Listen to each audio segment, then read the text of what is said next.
J'ai eu cette conversation il y a pas longtemps avec un gars avec qui j'ai donné des conseils de drague, de séduction, où j'ai expliqué moi comment je sortais mes lines, comment je me démerdais en fait dans les conversations, ce que je sortais en fonction de ce que la fille me sortait, etc. Et il m'a fait part en fait de cette expression de numéro 10. Numéro 10, le numéro 10, on connaît cette expression. Il y a plein de gars qui sortent numéro 10, comme Booba, numéro 10 dans ma team, tout ça. Mais le numéro 10, parce que moi je suis pas un fan de football, hein, les gars, je suis pas un mec qui suit vraiment le football.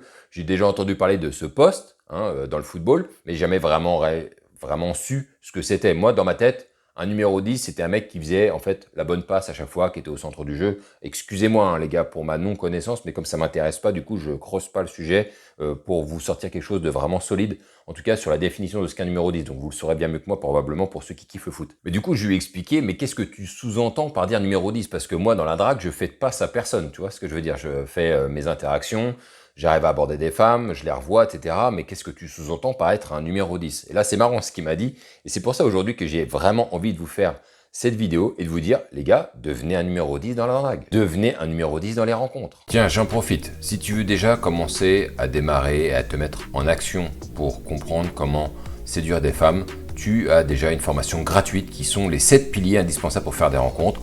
Tu trouves comme ici en description.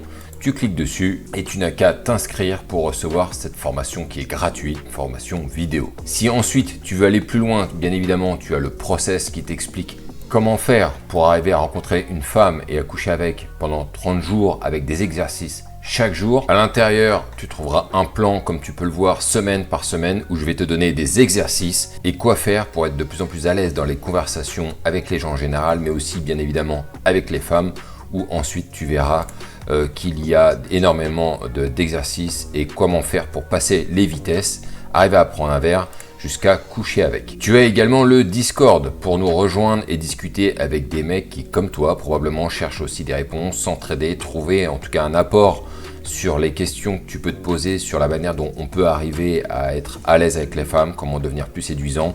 Tu n'as qu'à cliquer sur ce lien pour nous rejoindre. Une fois que tu cliques dessus, tu n'as plus qu'à accepter l'invitation. Et une fois que tu arrives sur le Discord, comme c'est le cas actuellement, tu as tout un tas de salons écrits où tu peux discuter de drague, communiquer des adresses de bar, des adresses de boîte, trouver un partenaire aussi, parce que ça c'est toujours important de pouvoir trouver un gars avec qui on se sent bien et pouvoir justement s'exercer, s'entraîner, mais aussi des salons vocaux où vous pouvez vous retrouver, vous y allez quand vous voulez, vous vous mettez dedans, vous discutez ensemble. Moi ça m'arrive de venir aussi vous rejoindre pour pouvoir discuter et apporter quelques réponses aux questions que les gars se posent. Bref, comme tu l'as vu, c'est quelque chose de très communautaire. On se retrouve ici pour un seul et unique sujet, c'est on parle de séduction, on parle de drague. Il est gratuit, donc profites-en pendant que c'est encore actif.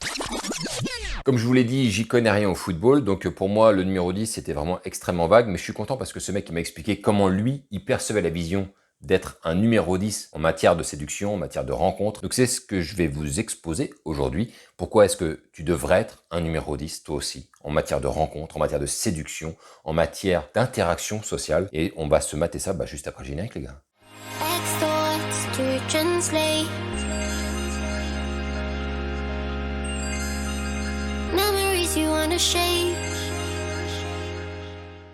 Donc selon le gars, un numéro 10, c'est un mec qui a une bonne lecture du jeu. Le mec, il est central sur un terrain de foot, et il a une bonne lecture du jeu. Il voit ce qui se passe, il voit ce qu'il pourrait faire, ce qui pourrait déclencher une bonne action, une bonne attaque. Et ça veut dire quoi ça les gars? Je sais qu'il y en a beaucoup d'entre vous, il y en a beaucoup qui me racontent ça, notamment sur Discord ou autre, quand je fais des coachings ou quoi que ce soit, qui m'expliquent en fait, ils sortent des lines, ils sortent des phrases comme ça à des nanas, sans trop savoir si derrière il y aura un impact, sans trop savoir s'il y a une raison fondée derrière, est-ce que ça pourrait en découler, sans trop savoir si c'est un jeu à 3-4 passes. Ils sortent juste la phrase en se disant bah ça va faire réagir, en tout cas ça va être cool de le faire, ça va être cool de le dire. Et surtout, sans trop savoir si ça va aider l'interaction ou pas. Est-ce que ça va apporter quelque chose à l'interaction? Et ça, c'est valable dans une interaction verbale, mais ça peut aussi être valable dans des échanges par message. En gros, ils appliquent des choses qu'on leur a dit de faire, on leur dit un jour sors cette phrase-là, tu vois, ça a marché super, sans vraiment savoir si ça marche. Ils vont le faire plusieurs fois, sans même forcément vraiment se rendre compte qu'il y aura très peu de résultats, voire des fois pas de résultats, voire même résultats négatifs. Eh bien, le numéro 10, pour reprendre l'analogie encore du football, c'est le mec qui va voir le jeu. Il va voir, il va comprendre l'interaction. Il va savoir quoi dire, quoi placer, à quel moment, pour avancer ses pions, pour avancer dans le jeu, pour grignoter du terrain. Parce que à la fin des fins, les gars, qu'est-ce qu'on veut faire? On veut mettre un putain de but, les gars. Donc si tu es du genre, toi, aujourd'hui, à faire des interactions avec des gens, pas que des femmes d'ailleurs, hein, ça peut être aussi avec des hommes, mais que tu as des conversations avec des gens et que tu sais même pas où est-ce que ça va mener. Si tu sais même pas où est-ce que tu vas mener cette interaction, c'est que tu n'as pas la vision du jeu. Tu ne vois pas comment construire ton jeu pour arriver jusqu'au bout. Et je trouve que c'est ça qui est intéressant, c'est que la plupart des mecs qui essaient de faire des rencontres avec des femmes font les choses un petit peu random, un petit peu au hasard, sans vraiment tactique, sans être vraiment tacticien et savoir jusqu'où on va pouvoir aller pour marquer des buts, mais surtout à la fin, les gars, c'est de gagner la partie, c'est d'aller coucher avec elle, d'avoir une folle nuit d'amour avec elle. Donc tu as tout intérêt à travailler ta lecture du jeu. Le plus important là-dedans, c'est la lecture du jeu et une lecture de ce que tu es en train de faire avec une femme. Et après, pour revenir à ce que le mec qui me disait, parce que, ok, il y a la lecture du jeu, mais dans le numéro 10, c'est un bon passeur, en réalité souvent. C'est aussi souvent un mec très bon techniquement, mais c'est aussi un bon passeur.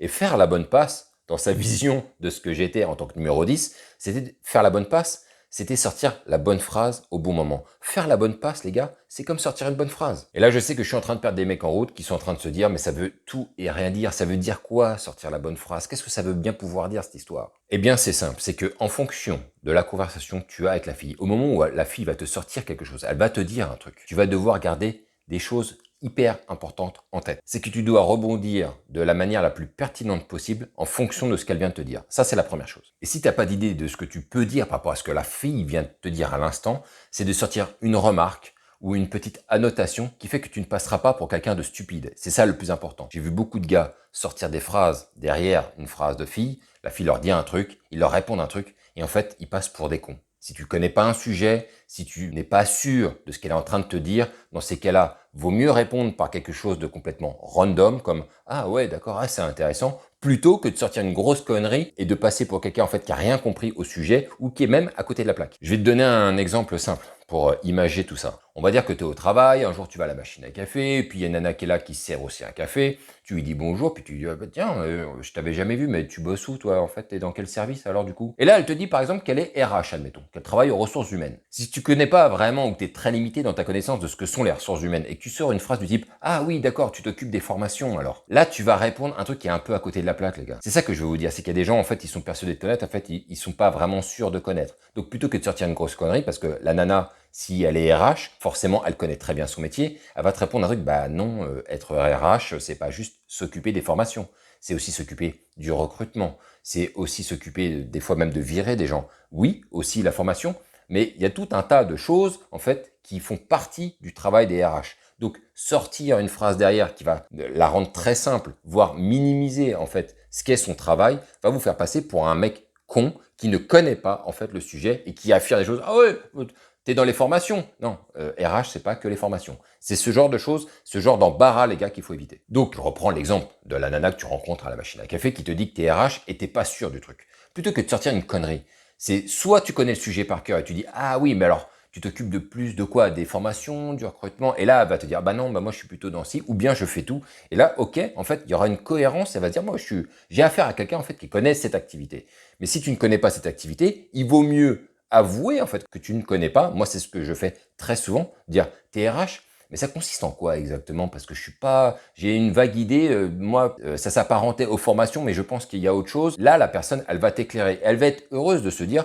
le mec m'avoue qu'il ne connaît pas en fait ce sujet, et donc je vais lui apporter un peu d'éclairage là-dessus. Et là, derrière, vous allez pouvoir construire de manière intelligente. Et si vous ne connaissez pas un sujet, si vous ne savez pas de quoi vous parlez, en avouant en fait que vous ne le connaissez pas, ça va vous faire gagner des points parce que ça va montrer que vous avez de l'humilité, les gars. Donc, il va se passer deux choses. Soit vous connaissez le sujet, elle va se dire, ok, c'est cool, le mec connaît bien son sujet et c'est intéressant. Soit vous allez avouer que vous ne connaissez pas le sujet et donc elle va se dire, pas de souci, n'importe qui peut ne pas savoir et donc je vais lui expliquer. Mais dans tous les cas, pour l'instant, à ce stade d'une conversation, vous ne perdez aucun point. Par contre, si vous vous gourez dans la description de son poste et que vous affirmez de manière très simpliste en quoi consiste son travail, là par contre, vous allez commencer à perdre des points parce que vous allez la réduire au plus simple appareil, ce qui est agréable pour personne, les gars. Et donc, pour en revenir à l'analogie du numéro 10, ça veut dire que chaque phrase échangée, chaque message échangé doit participer à une stratégie qui doit t'amener au but, qui sont permettre d'obtenir un rendez-vous, mener le verre dans le bon sens et l'embrasser à la fin, coucher avec et avoir potentiellement une relation si tu te sens bien avec elle. Il n'y a rien d'autre à avoir en tête. Et c'est sur ça, les gars, qu'il faut monter sa stratégie et qu'il faut être stratégique. Parce que les filles vont pas le faire pour vous. Elles vont vous emmener dans des stratégies complètement fumeuses qui vous aideront pas du tout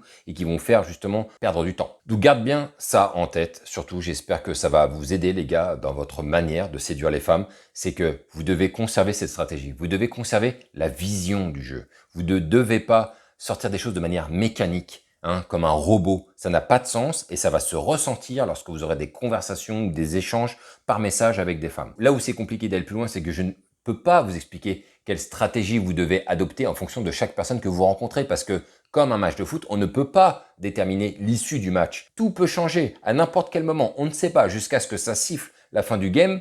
On ne sait pas qui vraiment peut perdre. Excepté pour une chose, si tu as une équipe de foot qui se prend déjà 3-4-0 à la seconde mi-temps, il y a peu de probabilité qu'il puisse gagner son match. Et ben c'est exactement la même chose lorsque tu vas mener une interaction, lorsque tu vas échanger par message. Peut-être que tu vas te prendre des buts, toi par contre, dans la gueule et tu vas pas arriver à en mettre à ton tour et donc tu vas perdre la partie. C'est ça qui est important de concevoir dans votre tête, les gars, d'où l'importance d'être un numéro 10 dans les rencontres. L'important, c'est de faire bouger le jeu, de faire décaler la défense, de manière à pouvoir faire une bonne passe, avancer dans le terrain et mettre un but le plus facilement possible. C'est à ça que ça doit servir. Et pas être dans des stratégies merdiques qui vont vous faire avancer, mais alors de manière très difficile, qui va vous faire avancer, mais sans même savoir où est-ce que vous allez. Vous devez savoir où vous allez. Vous devez construire votre stratégie en fonction des choses qui vous arrivent.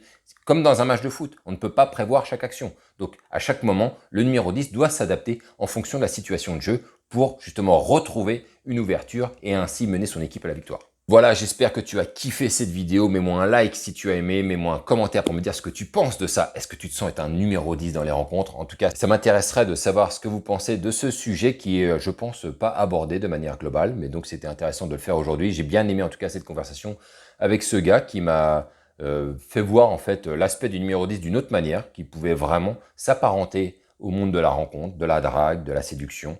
Donc voilà les gars, on se retrouve pour une prochaine vidéo. On ne lâche rien et vive ce putain de game.